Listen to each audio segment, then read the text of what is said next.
go to the next one, the research, right? So I this is one place I always settle and actually have serious conversation with for whoever sends me a message on my DM right there, be like, hey Stanley, I want to study abroad, right? This is where I always sit down because it seems like most of them don't actually even know what they want, right? As I said earlier, you need to know what you want. So this is how where the research comes in. You need to make research. You're not going to automatically know what it's where you are going now. You have to actually just make research and say, okay, this is what I'm going to do. This is how I'm going to do it, right? So you have to understand the what country. The first important thing you know is what country, right? So the study abroad process for all countries is similarly the same, right? The difference is just in like the documentations and the request for the document, right? So maybe like, okay, you are going to submit your CV first in the application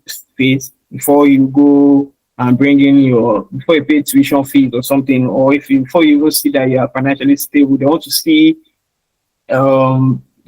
your medical report. They just say things like that first, right? So these things are things they look at when you're trying to study abroad, right?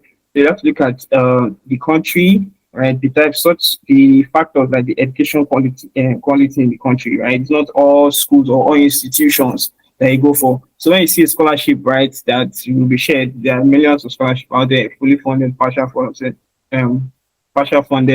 um, sponsorship, apprenticeship, whatever. There are a lot, right? So when you see them, you have to actually look through, right? Say, okay, is the country that is offering the scholarship, do they have good educational background, right? It's not just let me just jackpot, just go to a school that doesn't make any sense. There are some schools that you was even go there, right? When you travel abroad, there are some schools that is even better you go to like University of Lagos than or a public school, wherever country you're in, right? It will be much better for you to even go there um than that to travel abroad, basically. So you have to look at the education quality, you have to look at the transportation system, how is the transport, right? So you're looking at accommodation, you're looking at the culture, the language they speak in the country, the climate.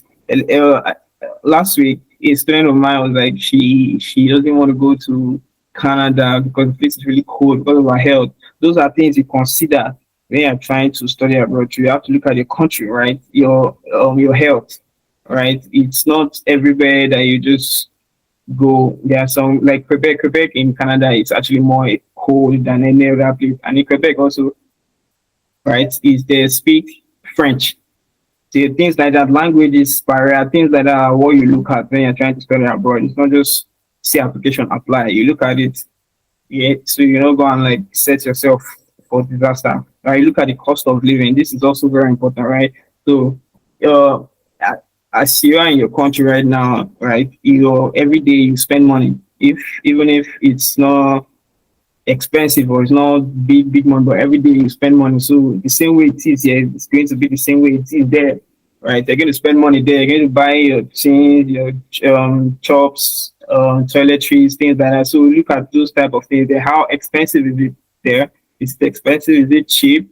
Things like that is what you also consider, right? Okay, so if I'm going to UK today, okay, in the next 3 4 months, right, um, I'm going to need to change my toiletries, right? So I need to look at the prices of toiletries and all of that in that country for you to really know, okay, this is the basic that you need to have. And some countries actually have the finance, like they have a set um, money. Like for Canada, for UK, right? For UK, if you're outside UK, like outside UK, maybe like Scotland or something around the UK, right?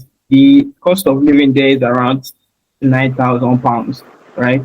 And if you're like in that's for outside UK, but if you're in UK, there's around the same 9,000, but 9,800. I think the font is different in terms of hundreds, right?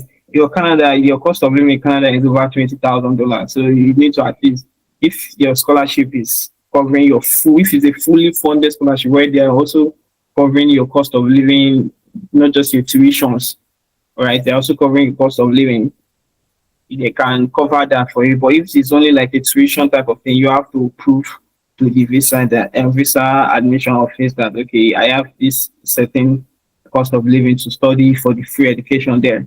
I hope it makes sense, right? So those are things you consider. You consider the look for institution that also matches your goals too, right? That's your program, right? You cannot study bachelor, should I say, computer science bachelor's degree, then you want to go and apply for like a nursing master's. Obviously, they're going to deny you, even if it's a free something, they'll still deny you. So yeah, your existing qualifications should also match with what you are looking at.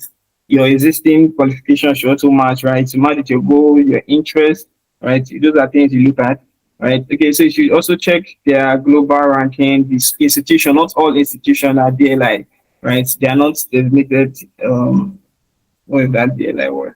They like this designated something institute. So basically, they are just schools. Not all schools are internationally recognized. That's just the definition behind that. Not all schools are um, internationally recognized. Some schools are like polytechnic, right? Which I know they will do their certificates. It's just like a postgraduate certificate, which it's not as powerful as a master's degree or an MBA or something, right? So these are things you look at: the faculty, the curriculum of the institute, how did they teach, right?